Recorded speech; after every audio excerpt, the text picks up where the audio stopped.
So joining me today is our National Security Advisor, Jake Sullivan, who will provide an update on Afghanistan and then take some of your questions. And with that, I'll turn it over to Jake. Thank you, Jen, and hello, everybody. I'm going to start with just an update in terms of the President's engagement today in engaging with his national security team, and then make a few comments broadly on the situation, and then I'll be happy to take your questions. This morning, the President spoke with his military commanders for an operational briefing on the security at the Hamid Karzai International Airport, commonly known as HKIA. He spoke with Secretary Austin, Chairman Milley, General McKenzie, Admiral Vaisley, and myself. The President was briefed that DoD personnel have now secured HKIA.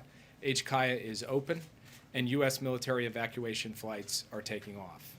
Following this operational briefing with his military commanders, the President and the Vice President met by secure video conference with their national security team to hear intelligence, security, and diplomatic updates on the evolving situation in Afghanistan.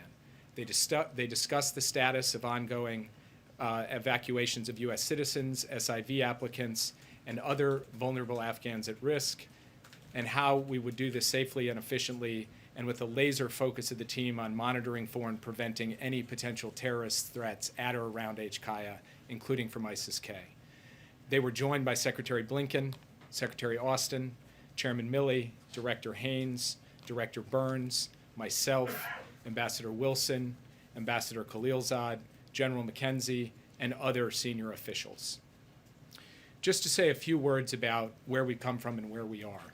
I want to start by saluting our troops and our civilian personnel at the Kabul airport.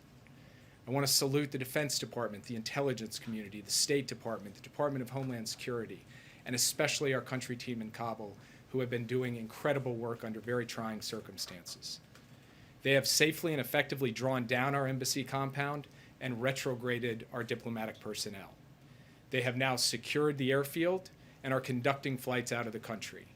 They are moving American citizens, as well as Afghan nationals and third country nationals. They are facilitating flights for our allies and partners to get citizens and others out of Afghanistan. These operations will continue in the coming days as we move to evacuate American citizens and Afghan nationals who worked with us, along with other vulnerable Afghans. We are engaging diplomatically at the same time with allies in regional countries and with the United Nations to address the situation in Afghanistan. We are in contact with the Taliban to ensure the safe passage of people to the airport. We are monitoring for any potential terrorist threats, as I just mentioned, including from ISIS-K. We intend to continue these operations over the coming days before completing our drawdown. When you work on any policy issue, domestic policy, foreign policy, any policy issue, the human costs and consequences loom large. And we're all contending with the human costs of these developments. The images from the past couple of days at the airport have been heartbreaking. But President Biden had to think about the human costs of the alternative path as well, which was to stay in the middle of a civil conflict in Afghanistan. There are those who argue that with 2,500 forces, the number of forces in country when President Biden took office, we could have sustained a stable, peaceful Afghanistan. That is simply wrong. The previous administration drew down from 15,000 troops to 2,500 troops. And even at 15,000, the Afghan government forces were losing ground. What has unfolded over the past month has proven decisively that it would have taken a significant American troop presence, multiple times greater than what President Biden was handed, to stop a Taliban onslaught. And we would have taken casualties. American men and women would have been fighting and dying once again in Afghanistan, and President Biden was not prepared to send additional forces or ask any American personnel to do that over the period ahead. There have been questions raised about whether we should have drawn down our embassy and evacuated our Afghan allies earlier. These are reasonable questions. We did dramatically accelerate the SIV process and move out a substantial number of SIV applicants and their families. But the Afghan government and its supporters, including many of the people now seeking to leave, made a passionate case that we should not conduct a mass evacuation lest we trigger a loss of confidence in the government. Now, our signaling support for the government obviously did not save the government, but this was a considered judgment. When you conclude 20 years of military action in a civil war in another country with the impacts of 20 years of decisions that have piled up, you have to make a lot of hard calls, none with clean outcomes. What you can do is plan for all contingencies. We did that. The American forces now on the ground at HKIA are there because of contingency planning and drilling we did over the course of months, preparing for a range of scenarios, including dire scenarios. President Biden ordered multiple battalions to be pre-positioned in theater, and he activated them for deployment before the fall of Kabul. He also put additional battalions on a short string here in the United States. Those battalions have now flowed in as well. Yes, there were chaotic scenes yesterday, but as Admiral Kirby said, even well-drawn plans don't survive first contact with reality, and they require adjustments, and we've made those adjustments. We will stay in close touch with our allies and partners in the days ahead as we contend with the immediate need to complete the evacuation mission and as we deal with the broader challenges posed by the new reality in Afghanistan. And we will remain persistently vigilant against the terrorism threat in Afghanistan and in multiple other theaters across multiple continents. We have proven in other places that we can suppress terrorism without a permanent military presence on the ground, and we intend to do exactly that in Afghanistan. And with that, I would be happy to take your questions. Yes. So I wanted to ask, the president yesterday said that the buck stops with him. I want to get an understanding of what did he mean by, what is he taking ownership of? Not just the decision to leave Afghanistan, but is he taking responsibility for the chaos that happened during the evacuations, for the decisions not to do evacuations sooner? Is he taking responsibility for that and for any bloodshed that may be happening right now? Is he taking responsibility for that? He's taking responsibility for every decision the United States government took with respect to Afghanistan because, as he said, the buck stops with him. I am also taking responsibility, and so are my colleagues, the Secretary of State, the Secretary of Defense, the Chairman of the Joint Chiefs of Staff, the directors of our intelligence agencies. We as a national security team collectively take responsibility for every decision, good decision, every decision that doesn't produce perfect outcomes. That is what responsibility is. Now, at the same time, that doesn't change the fact that there are other parties here responsible as well, who have taken actions and decisions that help lead us to where we are. So from our perspective, what we have to do now is focus on the task at hand, the mission at hand. You mentioned chaos at the airport yesterday. At the end of the day, the question is, can we effectively evacuate those people who we intend to evacuate? And that is what we are planning for and executing against beginning today, where the airport is secure, the flights are going, the people are coming, and we will continue to do that in the days ahead. Yes. Yeah, what is President Biden's response to the people of Afghanistan who are now in the hands of the Taliban terrorists and feel abandoned by the United States, or to those in Taiwan and elsewhere that are fearful that the U.S. will abandon them to the aggression of China?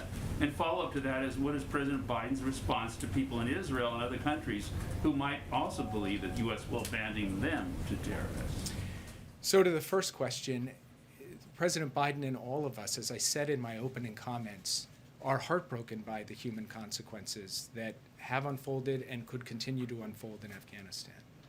We believe passionately in human rights and human dignity, and we want to work with the international community to advance that wherever we can. But President Biden was not prepared to have American men and women continue to fight and die in the civil war of another country in order to achieve that. We will use every other tool at our disposal to achieve that, and we will do so day after day, month after month in the period ahead on behalf of the people of Afghanistan. To your question about allies, we gave 20 years of American blood, treasure, sweat, and tears in Afghanistan. We gave them every capacity in terms of training and equipment to stand up and fight for themselves. And at some point, it was the time for the United States to say that the Afghan people had to stand up for themselves. We believe that our commitments to our allies and partners are sacrosanct and always have been. We believe our commitment to Taiwan and to Israel remains as strong as it's ever been. Keep in mind that with respect to Afghanistan, We said back in 2011 that we would be out in 2014. We stayed another 7 years, far and above and beyond the commitment that we made more than a decade ago. And the last thing that I would say is that President Biden is laser focused on accomplishing the core national security objectives of the United States. And when it comes to Afghanistan, that was getting bin Laden and degrading al-Qaeda. We accomplished that, and he believes it was time for our troops to come home. Yes. So just now, Jake, you described a kind of choice that the president that was in front of the president. Either save the folks, the allies in Afghanistan, the folks that helped the United States through the last 2 decades, or sacrifice more American young men. I think the question out there on Capitol Hill and around Washington and elsewhere is, wasn't there another choice? Wasn't there a way you could have ended, President Biden could have ended the war in the way that he wanted to end the war so that Americans don't sacrifice further lives for this war, but at the same time do a better job of either ignoring Ghani's request to not start evacuations, or figuring some way that we wouldn't end up in a situation where there's masses of people crushing through the airport, and the execution of the last 4, 5, 6 days that has seemed to just about everybody as not is not the way a competent administration, not the result that a competent administration has in the end. So isn't that a false choice? And why couldn't you do both? So first, what I would say is that we were clear-eyed going in when we made this decision that it was possible that the Taliban would end up in control of Afghanistan. We were clear-eyed about that. Now, as the president said in his remarks yesterday, we did not anticipate that it would happen at this speed, though we were planning for these potential contingencies.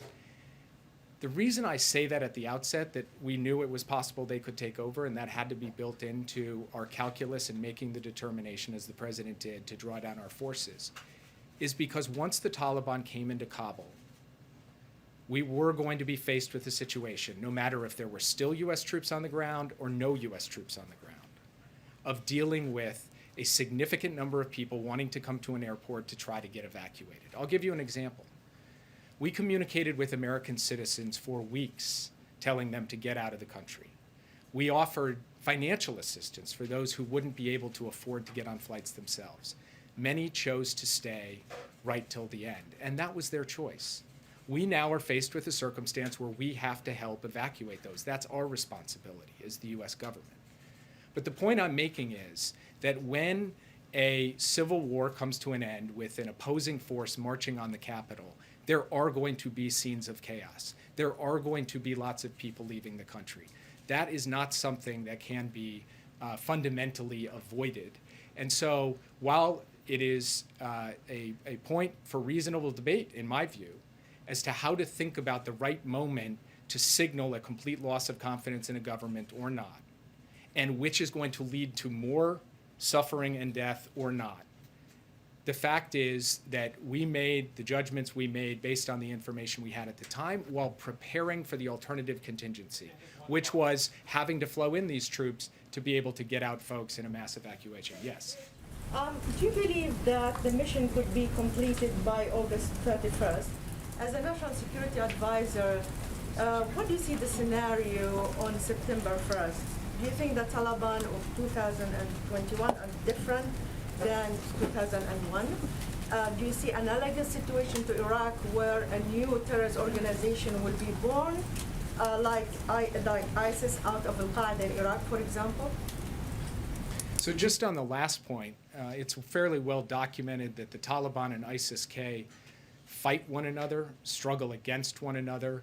So I do not foresee a symbiotic relationship there, though these are dynamic scenarios, so we will have to see how it plays. We are working day by day to get as many people out. So I'm not going to speculate on the timetable question that you just laid out. And then finally, on what we expect from the Taliban going forward, that is something that will have to be watched and observed over time, whether in fact they are prepared to meet their obligations to the basic human rights and human dignity of people, to the safe passage of people to the airport, to the fair and just treatment of civilians. That is something they're going to have to show. I come at this with no expectations, but only a sense that they will have to prove to the international community who they ultimately are going to end up being. Yes. Thank you, Jake. Can you tell us what is it exactly, the commitment that you have secured from the Taliban regarding the safe passage of Americans as well as the tens of thousands of vulnerable Afghans?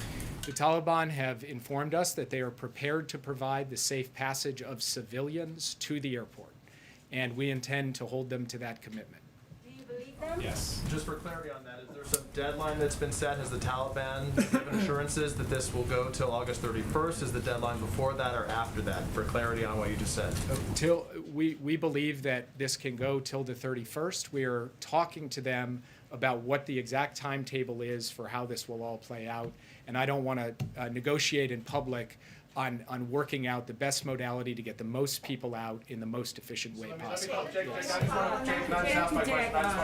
have a question about yesterday. President Biden said that the United States military cannot sacrifice where there is no national interest. If the same analogies, will the U.S. withdraw troops from its allies, including South Korea? What is your comment? So the president, as he has said repeatedly, has no intention of drawing down our forces from South Korea or from Europe, where we have sustained troop presences for a very long time, not in the middle of a civil war, but to deal with the potential of an external enemy and to protect our ally against that external enemy. So it is a fundamentally different kind of situation from the one we are presented with in Afghanistan. Thank you. The president yesterday said the situation in Afghanistan unfolded more quickly than anticipated. You said it yourself just a few moments ago. But numerous officials have told ABC that there were key intelligence assessments warning the Taliban could overwhelm the country and take the capital within weeks. Did the White House disregard that intelligence and push ahead?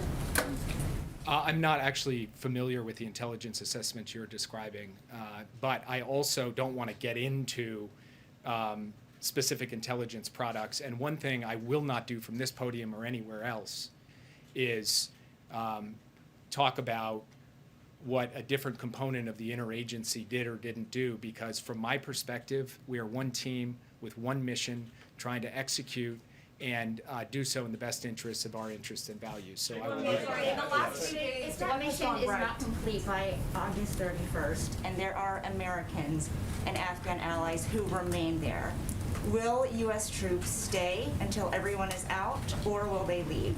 So I'm not going to comment on hypotheticals. What I'm going to do is stay focused on the task at hand, which is getting as many people out as rapidly as possible, and we will take that day by So day. you can't commit to bringing back every American. There's a large number of Christian missionaries and aid workers that are particularly vulnerable because they're known to be Christians. Is there any plan to get them to the airport and get them out? We are working with a variety of different types of groups, journalists, aid workers, NGO workers, and so forth, to help facilitate their departure from the country. Yes. Talk about these contingency plans. The President of the United States left the White House on Friday. When did your administration know that another 6,000 troops were going to be needed for this withdrawal? So on Wednesday evening, the president convened the principals, this is last Wednesday evening, to discuss the deteriorating situation on the ground in Afghanistan. He posed the question as to whether we had to flow more forces in from the point of view of a contingency to draw down our embassy and to secure evacuation. Thursday morning, he gave the order to begin flowing those forces in. And then as we watched the situation unfold over the course of the coming days, we determined that we would go from step one of that contingency plan, which was about 3,000 troops, to step two of that contingency plan, which was about 6,000 troops. Why did he leave the White House? If on Thursday he knew, why did he leave the White House on Friday? The president worked throughout the entire weekend. I was intimately familiar with his working habits over the course of the weekend because I was on the phone with him constantly. Secretary Austin was on the phone with him, Chairman Milley, Secretary Blinken, the team in country. So he was monitoring developments hour by hour throughout that entire time and has been making a series of decisions about troop deployments, giving us direction and guidance about how to take the shape of this mission and make sure that we're executing it, and at every turn asking our military, who is leading this mission and executing this mission with bravery and valor, what do you need? I will get you anything you need. He asked that question multiple times every single day. So President Biden has been deeply engaged in this. Yes. Jake. Sorry, there's a lot of anger in Australia this morning about the way this has played out. We've got citizens and then of course so many Afghans who have helped the Australian forces and helping the US mission over the past 20 years. Does the administration accept some responsibility, or perhaps what would be your response to those people who are trapped and some are fearing execution because of the exit strategy, or perhaps lack of competent exit strategy? We do take some responsibility for our allies and partners in Afghanistan. In fact, as I said in my opening comments, we are working to facilitate flights and have already done so for countries that have lined them up and gotten their citizens to the airport. And we'll be eager to work with Australia to help get out Australian citizens and other individuals who the Australians would like to see get out.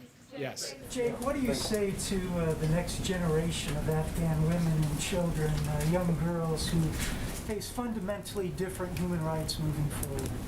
I say that truly, deeply, my heart goes out to Afghan women and girls in the country today under the Taliban. We've seen what they've done before. And that's a very hard thing for any of us to face. But this wasn't a choice just between saving those women and girls and not saving those women and girls. The alternative choice had its own set of human costs and consequences, as I said. And those human costs and consequences would have involved a substantial ramp up of American participation in a civil war with more loss of life, more bloodshed, families here in the United States who would be asking a different form of the question you just asked. These are the choices a president has to make. And it doesn't mean because we don't have forces in that country that we're not going to fight on behalf of women and girls and human rights and human dignity. We are. We do. In many other countries where we don't have active military participation. And we'll do it in Afghanistan too. And we will attempt to use every measure of tool and influence we have along with our international allies and partners to alleviate the burden that those women and girls will face in the days ahead. We are absolutely, resolutely committed to that. Yes. Do you recognize the Taliban as the legitimate governing power in Afghanistan now? Right now, there is a chaotic situation in Kabul where we don't even have the establishment of a governing authority, so it would be really premature to address that question. Ultimately, it's going to be up to the Taliban to show the rest of the world who they are and how they intend to proceed. The track record has not been good, but it's premature to address that question at this point. Yes. You said that the Taliban is committed to safe passage to the airport, but our reporting is that they've set up checkpoints outside the airport. People are being beaten and whipped when they try and cross these checkpoints, and that some of the evacuation flights are leaving nearly empty as a result. What assurances do you have specifically about these checkpoints, and when do you expect them to stop doing this? So two things about that. First, the earliest evacuation flights in any evacuation tend not to have every seat filled because the process of getting any evacuation underway has a throughput issue. So we believe that that is being resolved with each successive flight, and we will be putting 300 passengers on your average military cargo plane heading out of the country, one after another, hot onloading and hot offloading. Second, in terms of people being turned away, by and large, what we have found is that people have been able to get to the airport. In fact, very large numbers of people have been able to get to the airport and present themselves. There have been instances where we have received reports of people being turned away or pushed back or even beaten. We are taking that up in a channel with the Taliban to try to resolve those issues. And we are concerned about whether that will continue to unfold in the coming days. As things stand right now, what we are finding is that we are getting people through the gate, we are getting them lined up, and we are getting them on planes. But this is an hour-by-hour issue, and it's something we are clear-eyed about and very focused on holding the Taliban accountable to follow through on its commitment. Yes. Jake, thanks so much. You've talked about your confidence in the contingency planning. And I'm wondering if, in hindsight, looking at the planning and execution, what this administration would have done differently, knowing what it knows now. It's a good question, and it's one that we will conduct an extensive hot wash, as we say. We'll take a look at every aspect of this from top to bottom. But sitting here today, I'm spending every hour I have focused on how we execute the mission we have before us, which is getting all of these people out. Yes. Jake, 2 questions for you. One, has the president spoken to any other world leaders since Kabul fell to the Taliban? Sorry, I was looking at the wrong person. He has not yet spoken with any other world leaders. Myself, Secretary Blinken, several other senior members of the team have been engaged on a regular basis with foreign counterparts, and we intend to do so in the coming days. Right now, the main issue is an operational issue. It's about how we coordinate with them to help them get their people out. And we are operating through logistical channels and policy channels to try to make that happen. And Jake, Yes. just to follow up on that, you just said that you will conduct a review of what went wrong here on the U.S.'s response. I know you said there are other additional factors, like what happened on the ground in Afghanistan, that led to this. Will you publicly disclose what went wrong and who misjudged the intelligence here over how quickly the Taliban could take over? So first, I didn't describe that we were doing a, quote, what went wrong review. What I said is we'll do a hot wash. We'll look at everything that happened in this entire operation from start to finish, and the areas of improvement, where we can do better, where we can find holes or weaknesses and plug them as we go forward. And of course, we intend, after we've had the opportunity to run that analysis, to share that with people. Yes. Thank you, sir. You noted that you had encouraged Americans on the ground there to leave and that many chose not to. I just wanted to follow up on Ouija's question. Will the U.S. government commit to ensuring that any Americans that are currently on the ground in Afghanistan get out? That's what we're doing right now. We have asked them all to come to the airport to get on flights and take them home. That's what we intend to do. Yes. Former officials from multiple administrations, the Obama administration, the Bush administration, have said they are certain Afghanistan will become a safe haven for terrorists. I know you and the president have disputed that. What do you think those officials are getting wrong, and can you ensure that Americans are safer today because of your actions than we were several months ago? I want to be very clear about what our position is. Our position is that we are going to have to deal with the potential threat of terrorism from Afghanistan going forward, just as we have to deal with the potential threat of terrorism in dozens of countries in multiple continents around the world. We have to deal with the threat of terrorism in Yemen and Somalia and Syria. We have to deal with the threat of terrorism across the Islamic Maghreb. We have to deal with Al-Qaeda and ISIS-K. And we have to do so using a wide variety of tools, intelligence capabilities, defense capabilities, and yes, in some cases, the support we can provide to local partners to help them deal with the challenge. And what we have shown is in many of the countries I just mentioned, among others, we have been successful to date in suppressing the terrorist threat to the U.S. homeland in those countries without sustaining a permanent military presence or fighting in a war. And that is what we intend to do with respect to Afghanistan as well. So this is not a question about whether we're clear-eyed about the terrorist challenge from Afghanistan.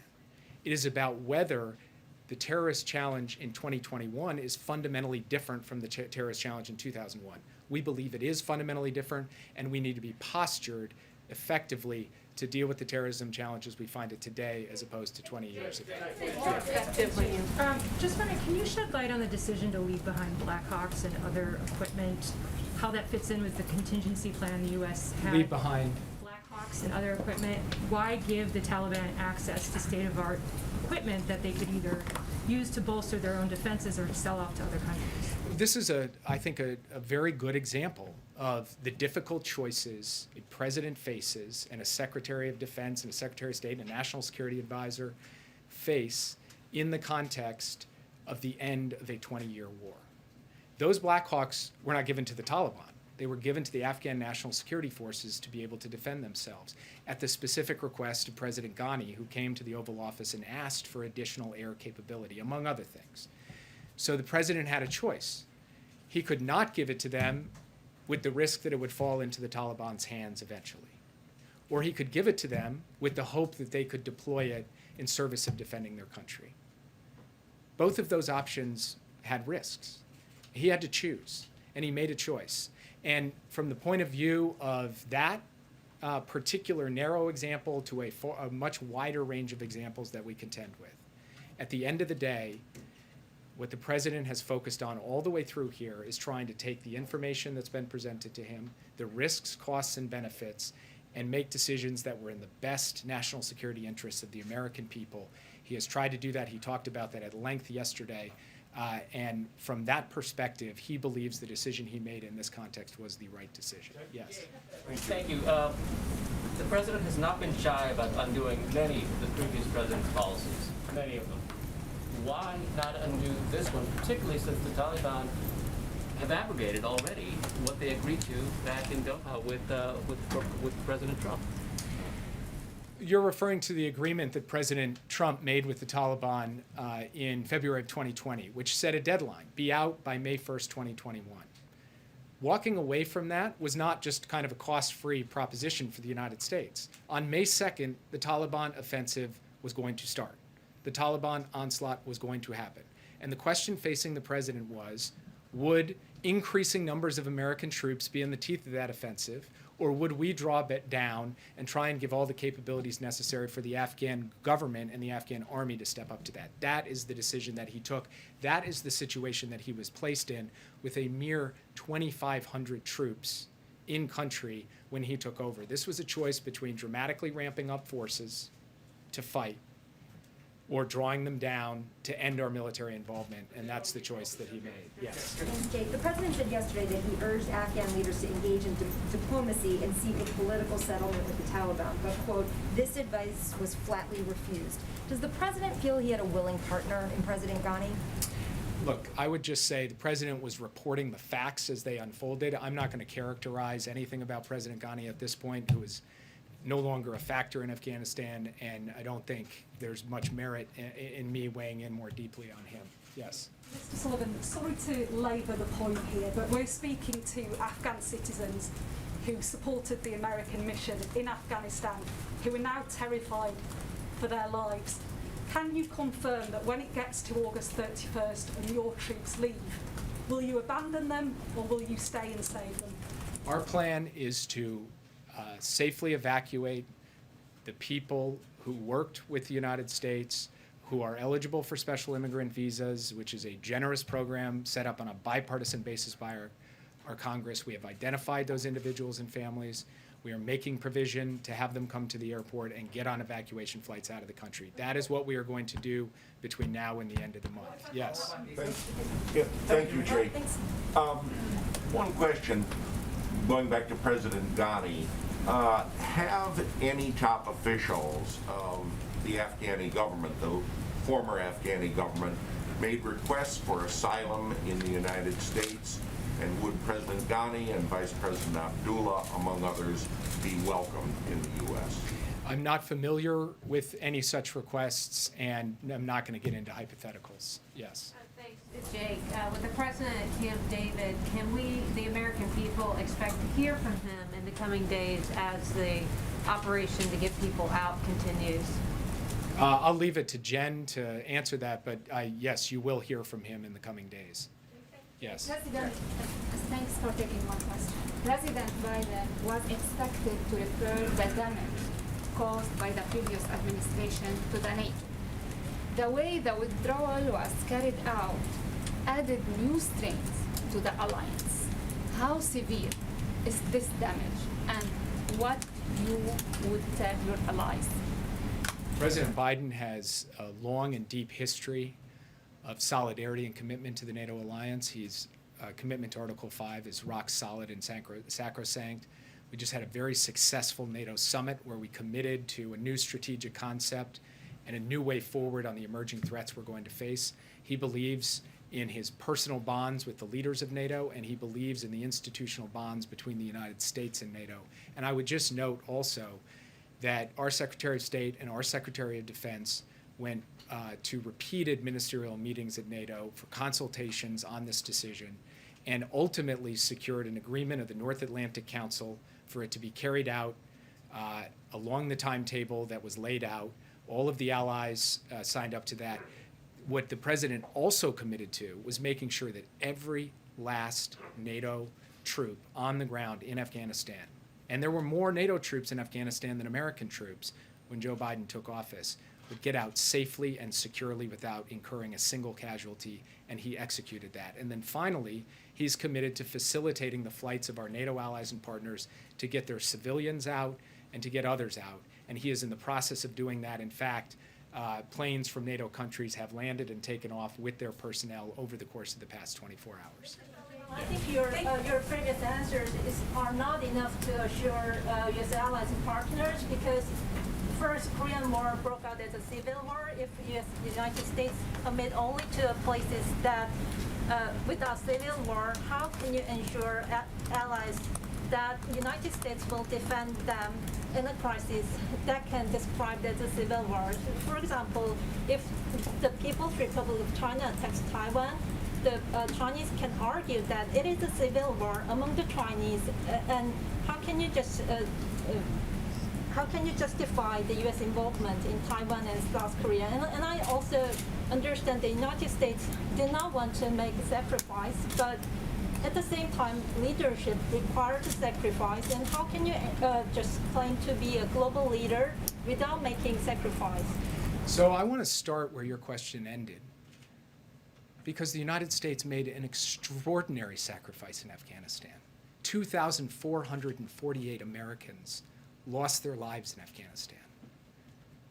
Tens of thousands of Americans were injured in the war in Afghanistan over 20 years, trying to help that country stand up and being able to defend itself. The United States spent more than $1 trillion of its resources in Afghanistan. The amount of sacrifice and solidarity and commitment to Afghanistan, to trying to give it a chance, was immense. And it wasn't just the United States. Many other countries joined us and had their own sacrifice. Excuse me, let me just finish answering the question. And so the idea that there was a lack of sacrifice on the part of the American people is belied by the rows of headstones over at Arlington National Cemetery, where people have come home.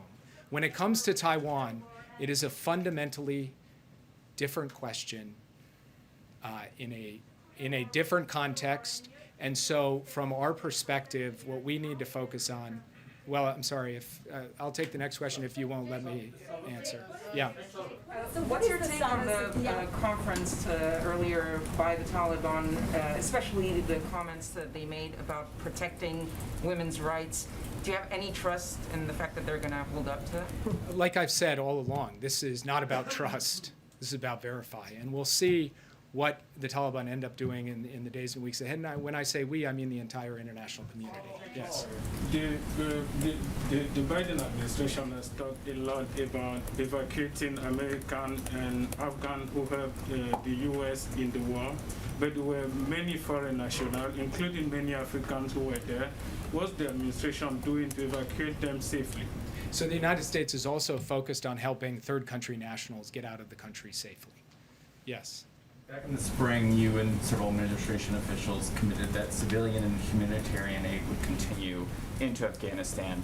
Now that the Taliban has taken over the government, does that just completely stop? Is there a possibility that that would restart at some point? We will have to take a hard look at how we proceed with on any basis at all. And as I said to one of your colleagues earlier, it's premature to answer those questions. That's something we will have to take a look at after we get through the immediate task of this mission. Yeah, at the back. What is the status of the Afghan security forces and the U.S. relationship with them? I'm sorry, can you repeat the question? The Afghan security forces and the U.S. relationship with them. The Afghan security forces appear to have essentially, no longer operate as a coherent entity. They essentially have given way to Taliban physical security control over the major population centers. Yes. What relationship with them?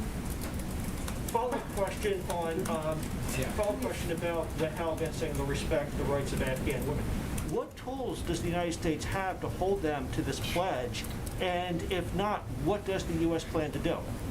So standing here today, I am not going to go into the full panoply of things that we can do, but there are obviously issues related to sanctions, to marshaling international condemnation and isolation, and other steps as well. But the reason I don't want to go into great detail on it is I want to be able to have our team communicate directly to the Taliban both what the costs and disincentives are for certain types of action and what our expectations are. That is a conversation that we will intend to have, and I think many other countries, including like-minded allies and partners, will be having that as well. Yes. Thank you, sir. President Biden said that there were very few national security interests for the United States in maintaining some peace in Afghanistan. Would you actually reiterate that today? Would you say that there is no interest for us having some presence on the borders of Iran, on the borders of Pakistan, on the borders of near China? Would you, or Tajikistan? Would you just say that we should just give that up? I would say that the president does not believe that the United States should be fighting and dying in a war for the purpose of sustaining American military boots near Tajikistan or Pakistan or Iran. No, I would say that that is something that is not. What you just laid out as a national security interest, we would not agree that it is right to ask American soldiers to risk their lives for the purpose of maintaining a presence near Tajikistan. Yes. Thank you. What happens to the billions of dollars worth of weaponry that the U.S. gave Afghanistan? Does the U.S. have a plan for that, or does it remain in the Taliban hands? We don't have a complete picture, obviously, of where every article of defense materials has gone, but certainly a fair amount of it has fallen into the hands of the Taliban. And obviously, we don't have a sense that they are going to readily hand it over to us at the airport. Yes. Thank you, Jake. Has the president seen these images of what looks to be people flying off an airplane yesterday? And then what was his reaction to those images? The president, as he said in his remarks yesterday, has seen these images are heartbreaking. And as I've said repeatedly today, the human toll of the end of this conflict in this way is real and it's raw. And it's hard for any of us. You guys are journalists, I work in government, but you know, we're also people. And this is tough stuff. There's no doubt about it. But these are hard choices too. And at the end of the day, the president had to make a hard choice about whether to avoid some of those human costs. The United States continues to send thousands of troops to fight, and some of them die and take casualties. That is the decision that he was not prepared to take. Yes. Thank you, Jay, for the question. I just want to get your reaction to the Special Inspector General report on Afghanistan. I know this was planned before the fall of Kabul, but I just want to get your response to that. And also, how are you going to ensure that Americans and other people, refugees perhaps, have safe passage to the airport? I know you talked about securing the airport, but how are you going to ensure that they can actually get there? So as I said before, we have been working, engaging, coordinating with Taliban elements on the ground to ensure safe passage. We will continue to work that issue day by day until we've completed our mission. And what was your first question? Your reaction to the Special Inspector General report on the Afghan reconstruction that basically essentially said that administrations were not prepared to come up with a concrete plan for the reconstruction of it. Look, one of the findings of that report was that 20 years, hundreds of billions of dollars spent, huge number of forces trained, huge amount of capabilities provided, huge amount of advising and assisting, and you had a security force that at the end of the day was not prepared with the will to stand up and fight for itself.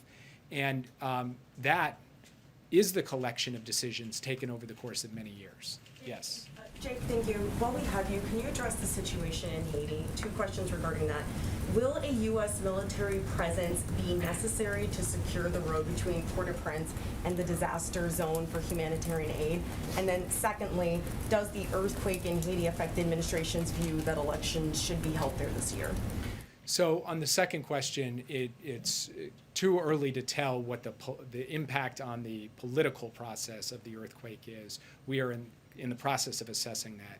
On your first question, right now what we're focused on is getting a USAID DART team. It's been deployed out and active in helping address this. We've got U.S. Coast Guard elements, and Southcom has mobilized with logistical and other support to be able to provide the kind of emergency response that is necessary in a human tragedy and catastrophe like this. There are no current plans to speak of to deploy U.S. Military personnel to Haiti. Yes, we'll make this the last one. Thank you. You said it's too early to say whether the U.S. will recognize the Taliban as the government of Afghanistan. Are there any steps you're taking in the meantime around sanctions or foreign currencies or anything? Is there a chance that if they do take power, that they'd be able to tap into quite a fair bit of money that the U.S. might want to head off the possibility of? Are there any steps you're taking in that regard, sort of preventatively, I suppose? We're working on those options right now. I don't want to get ahead of the president's decision making on them, and I'll leave it at that. If you are working on those options, doesn't then that speak to a doubt that you might ever recognize them? If you don't ever recognize them, how can you ensure that the president's promise of aid continuing to the Afghan people will be enacted? Well, so I don't want to get into hypotheticals, but I would point out that there are a range of different diplomatic relationships the United States has with countries around the world, including some very difficult or non-existent relationships with governments where we still provide forms of aid to people. And I will leave it at that because we're not at a point yet where we can speak directly to how things will play out in Afghanistan, but that's at least a partial answer to your question. I know you guys have many more questions, but I think probably your patience with me is also wearing a bit thin. So I will leave it at that and get back to work. Thank you. Take my question. Thank you. COVID safe. I just have a couple of additional updates for you. Some of which was provided by the Department of Defense this morning, but I wanted to make sure you all had this information as well. As you may have seen, the airport, and as Jake noted, is currently open for military flight operations as well as limited commercial flight operations. And throughout the night, 9 C-17s arrived, delivering equipment and approximately 1,000 troops. Additionally, 7 C-17s have departed. These flights lifted approximately 700 to 800 passengers, and we can confirm 165 of these passengers are American citizens. The rest are a mix of SIV applicants and third country nationals. And I would also note that, in addition, the intention is to have additional flights out this morning. There's obviously going to be operational updates that will be provided on a regular basis by the Department of Defense.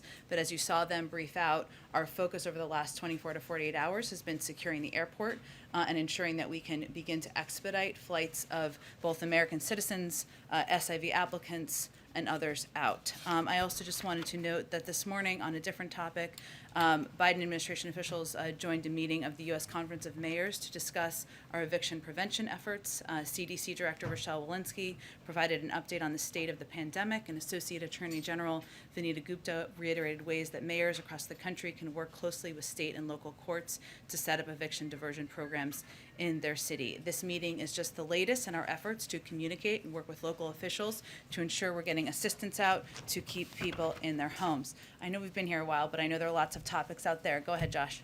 Thanks, Jen. With regard to the booster shots, how many shots does the U.S. have available for boosters? And will supplying boosters have any impact on U.S. vaccine donations around the world?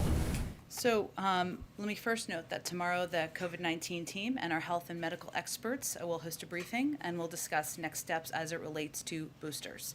I would also note for your planning that you can expect to hear from the President on this topic as well following their briefing. So I will leave it to them to provide additional details and to answer what I know are your good questions about data and an understanding of what leads to decisions along those lines. On the supply component of that, I'm sure they will address that, Josh, but one of the things we have said repeatedly, and I will note, I said back in May, Jeff Zients said again in July, is that part of our operational focus was ensuring we had enough supply to provide booster shots should that be a decision made by the FDA. So that has been in our planning processes for months now, and certainly we've planned for this contingency and we'll wait for a formal announcement. Does the President plan and the First Lady plan to get booster shots? Certainly, if they are recommended, once a formal announcement or briefing is done, they will certainly plan to follow the guidelines, of course. What's the rest of his week look like? Like he's up at Camp David now. Is he still going to Wilmington? What's the schedule? Well, I think Rachel asked this earlier, so the president will return to the White House. I don't have an exact time for you, but tomorrow he will both be doing an interview with George Stephanopoulos for ABC, and he will also, where he will, of course, I'm certain, be speaking to the situation on the ground in Afghanistan. He'll also be delivering some remarks on COVID as well. In terms of additional portions of the schedule next week, we're still working those through, so I don't have an update for you at this moment in time. Go ahead. Thank you. On COVID, is the White House concerned that moving forward with boosters could make it that much harder to get more unvaccinated Americans to get that initial shot? Well, one of the pieces that I expect our COVID team to speak to tomorrow is our operational plans as it relates to ensuring we are making sure everybody is vaccinated and following FDA and CDC guidelines. I think what you can expect to hear from them is that we are going to follow some of the best practices we have used to date, which is providing access, providing information, and right now we're in a place where we are focused on providing access, of course, to vaccines around the country and communities around the country through a range of mechanisms. So we're actually at an easier operational point in this regard than we were several months ago. But yes, we understand it's going to take a significant operational focus, educational focus, and PR focus to get the information out once it's finalized. Thank you. And one more on Afghanistan. Has the president or any administration official been in contact with former Afghanistan President Ghani? Not that I'm aware of. Go ahead. You mentioned at the top that about 700 people have been evacuated in the past 24 hours.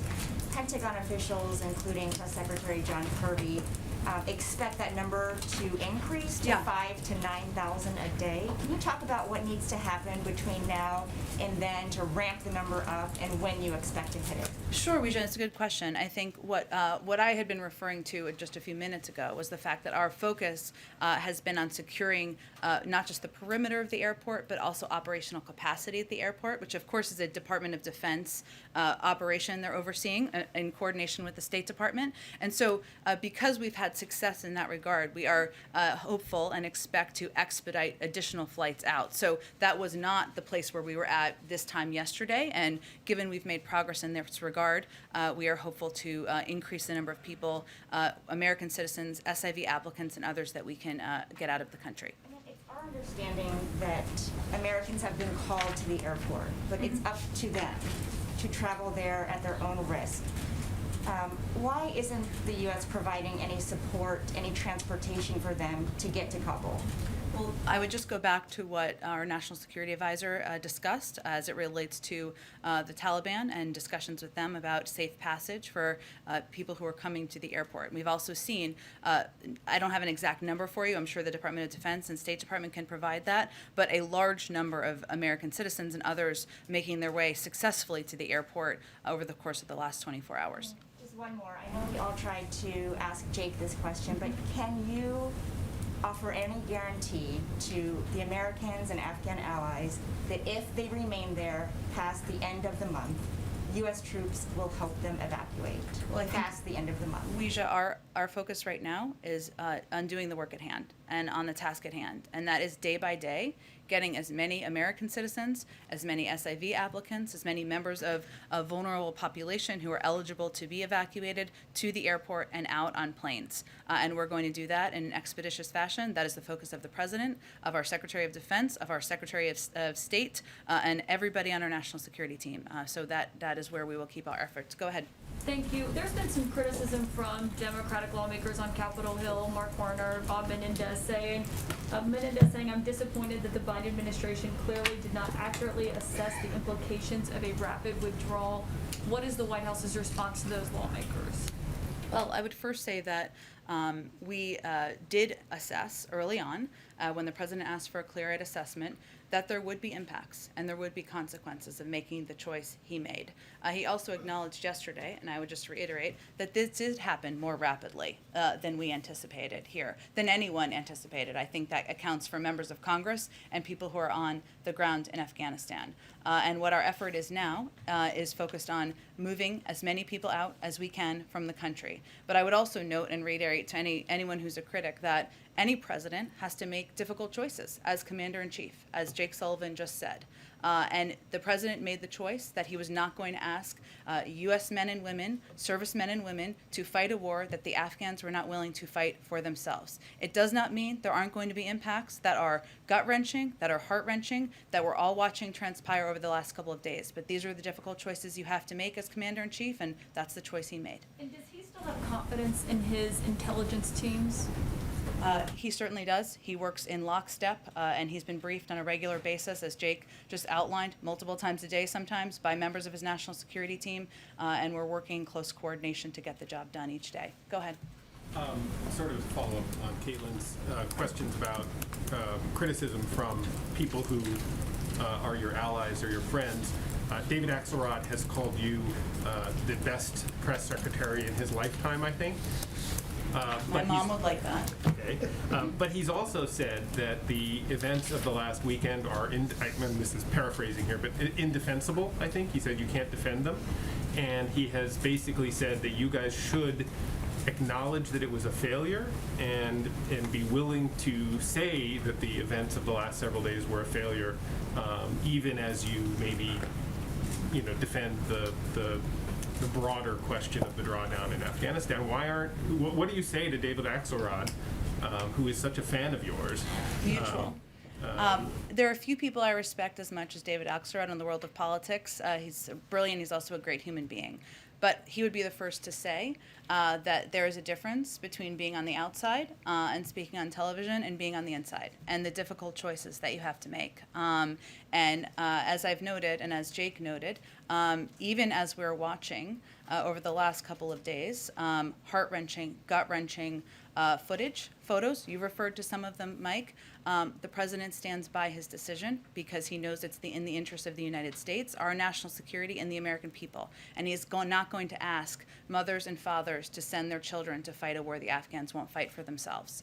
And that does not mean that there aren't chaotic moments. There are. There does not mean there aren't moments that we may look back and take a look at approaches and how to address things moving forward. Of course, that's a part of how you assess governing and how you assess operations moving forward. But right now, and he would be the first, he spent, as you well know, an important role, a vital role, advising President Obama to acknowledge that when you're in government, you're faced with difficult choices. The president is faced with difficult choices, so are members of his team. And what you have to always make the decisions based on is what's in the interest of the American people.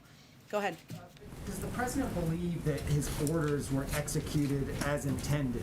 In these past couple of days, obviously those images that we've all seen, I mean, is he assessing blame at all for that? And does he feel like he ordered the military to do certain things and they did it as intended? Well, his order was to deploy additional military men and women to go to Afghanistan to help evacuate American citizens, SIV applicants, and others safely out of the country, some to the United States, and to help our partners and allies around the world as well. We are effectively doing that. And the photos we're seeing of chaotic moments, no doubt, at the airport, are of many Afghans who want to get out of the country. We certainly understand that as well. And as Jake just said, when you're at a point where things are happening more quickly than anyone would have anticipated, not just people in this White House, but certainly people in Afghanistan, people in the international community, probably people in Congress, then you're going to have some chaotic scenes. But the president is confident in his national security team and their ability to get the mission done and get the mission accomplished. And as I just noted earlier, right now the airport is secure. We're working to expedite flights and get more people out of the country. And then just to follow on, the president has been quite clear that he does not have any trust in the Taliban. And so I guess Jake kind of went about this in a couple of different ways, but do you guys have any assurances that the Taliban is clearing the safe passage to the airports? And what are the consequences to them if they do not? Well, the consequences are the full weight and force of the United States military, and I think we've made that clear. But right now, and we're not trusting, we're not taking their word for it. We are watching closely, we are in close contact, and we are certainly assessing whether they are going to abide by their commitments and by their actions. Go ahead. How many Americans are in Afghanistan? both inside Kabul and outside Kabul? And should they get priority on evacuation flights? John Kirby said that it's going to be a mix of SIV applicants and Americans, but should those remaining American citizens get priority, and how many are there in the country right now? Well, we are prioritizing a number of groups: American citizens, embassy employees and their families, our locally employed staff, SIV holders and applicants, Afghans who would be eligible for P1, P2 refugee programs, which includes, by the way, translators who may have assisted media organizations and others. There have been, how the process works, I should tell you, is that there are individuals who will self-identify as American citizens. That number is around 11,000. Beyond that, around the country. Beyond that, though, there are individuals who may not have self-identified, who may come and request assistance and come to the airport. We're going to work to assist, of course, American citizens, but we also have a responsibility and an obligation to help the men and women who served by our sides, many of the sides of your colleagues as translators and as interpreters, and our locally employed staff and others. So just to confirm, 11,000 in the entire country, not just in Kabul? Well, I would just say that's the self-identified number, right? So, but we will continue to provide assistance, and we are prioritizing American citizens. We are also working to get additional officials out who have played an important role. Just to follow up on this, obviously getting them through and getting them to the airport is the challenge, as everyone else here has noted, but the administration is left to negotiate with the Taliban, including one of the commandos who was released from Guantanamo Bay as part of the Bo Bergdahl prisoner swap when President Biden was vice president. How does he feel about that? Does he have any regrets, and how's he digesting that? Well, first I would note that, one, I'd point you to the Department of the intelligence community to assess the identity of the individual. I know there's been reporting on it, but that's not my position to do from here. I would also note that in prior negotiations and commitments made during the Trump administration, there were thousands of individuals who were released. So our focus right now is on, again, not taking the Taliban's word for it. We are assessing, we are closely watching, and we are being very clear about the capacities and the capabilities we have at hand should they be needed. Of course, that's not our objective. And then the last question, what are we doing to counter message with what's happening right now with China in Taiwan? The president said yesterday that China and Russia would love nothing more than to have the U.S. sink billions of dollars and stay here forever, but it seems to be that they're celebrating this. They were touting U.S. humiliation in Afghanistan and a warning to Taiwan and other allies that the U.S. won't come for help if war breaks out. China's embassy is functioning as normal. So what are we doing to counter their propaganda, and how does the administration view Russia and China's engagement with the Taliban?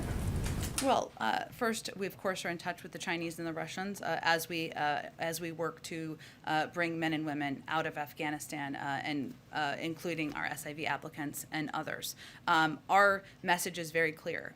We stand by, as is outlined in the Taiwan Relations Agreement, by individuals in Taiwan. We stand by partners around the world who are subject to this kind of propaganda that Russia and China are projecting, and we're going to continue to deliver on those words with actions. Our objective in Afghanistan is to deliver also on what the president promised, which is to not put the men and women who have served our country bravely over the past 20 years in harm's way again. And that's what we'll also be projecting to them as well. Jen, why was August better than, say, November or December to be getting out? In terms of the August 31st timeline? Correct, because this is the Taliban fighting season, and that would not be. I know there's been a fair amount of focus on that, but I wouldn't say that that has been an assessment of a difference here in terms of what our timeline would have been from the beginning. So there's no belief that it would have been any different in December than it is in August? I don't believe that military officials have made that assessment. As we ask about the risk assessment right now, what is the current risk assessment in terms of terrorism and the potential threat that exists within Afghanistan against the United States? Well, I think as the president conveyed yesterday and also conveyed back in May, part of our objective here was to make sure we had the resources to fight the counterterrorism threat that has changed over the last 20 years, wherever it is. And that has not been emanating from Afghanistan in the way that it was 2 decades ago, which is understandable. We have a range of capacities, over-the-horizon capacities, as well as capacities where we do effective counterterrorism operations in countries where we have absolutely no presence in any way at all. We will continue to watch closely, continue to assess, but I'm not in a position, I'll leave that to our intelligence community to provide an update on. Go ahead. You said just a little bit ago that, if the Taliban does not agree to these safe passage agreements or conversations, that the consequence will be the full force and weight of the U.S. military. What exactly does that mean? Does that mean there's a scenario where we go back in? That means that we have been clear, and I think my colleagues at the Defense Department have also conveyed this, that we have our own capacity, military capacity from here. Obviously, we have worked with them to ensure safe passage. That's where our objective is. I'm not going to outline or detail it further. You said, the administration said that the evacuation efforts were stalled in part because some Afghans did not want to leave earlier, they wanted to stay. Mm-hmm. Do you have any specifics on this population? Exactly how many Afghan allies are we talking about who were eligible to leave but chose to remain? It's a good question. I can see if I can give you a greater assessment of that. What I can tell you is that of the initial numbers of SIV applicants that were granted visas, there was a good chunk of that number who did not take advantage of those visas and depart. Now, that does not change our commitment. That does not change our obligation, but it's just an important component of the story of the last 6 months. Go ahead.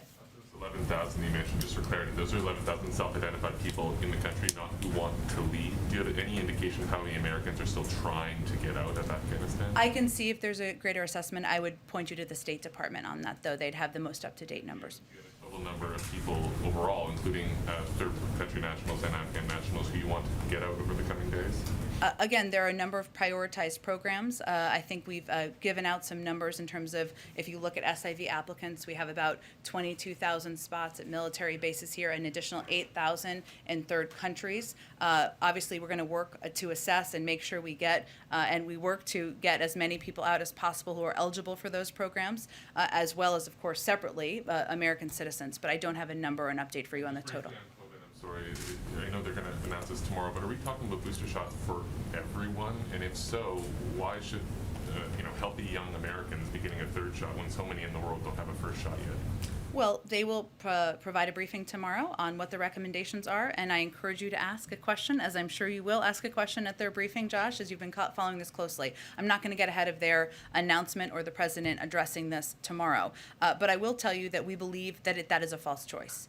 We can do both, and the United States is far and away the biggest contributor to the global supply, the global fight against COVID. We will continue to be the arsenal for vaccines around the world. We also have enough supply, and we have long planned for enough supply should a booster be needed for the eligible population. Go ahead. Thanks, Jen. The National Security Advisor said when a civil war comes to an end with an opposing force marching on the ground, there's going to be scenes of chaos. There's going to be lots of people leaving the country. But my question is, why didn't you have a better plan to secure the airport? How could you not anticipate crowds of people rushing the tarmac and overwhelming limited security if there was a contingency plan in place? Well, first I'd note something that Jake Sullivan said and John Kirby said, which is, and I'll probably butcher their iteration of it, but basically the best laid plans require adjustment when you get on the ground and see what the situation on the ground is. We have secured the airport in a short period of time. There were initial scenes of chaos, but that has been a priority, and we have accomplished that task. Now our focus is on getting planes in and getting American citizens, SIV applicants, our locally employed staff, some of your colleagues out of the country. But we did effectively do that thanks to the hard work of the men and women on the ground from the State Department and the Defense Department over the last 24 to 48 hours. Okay. Oh, I called on Asia, so let me do one more. Thank you. Just two quick questions. I want to follow up. Jake said that the president had not spoken to any other world leaders yet. Why is that? Jake also said that our focus right now has been on operational efforts, which includes coordination at a lower level than leaders and heads of state. And that is our focus on working with third countries to help get their citizens out, or, of course, working with others on the ground to get vulnerable populations out. That's where the focus is at hand right now. And if there is a benefit in the president picking up the phone and calling world leader, he will certainly do that, and I expect he will do that in the coming days. Thanks so much, everyone. Have a great day.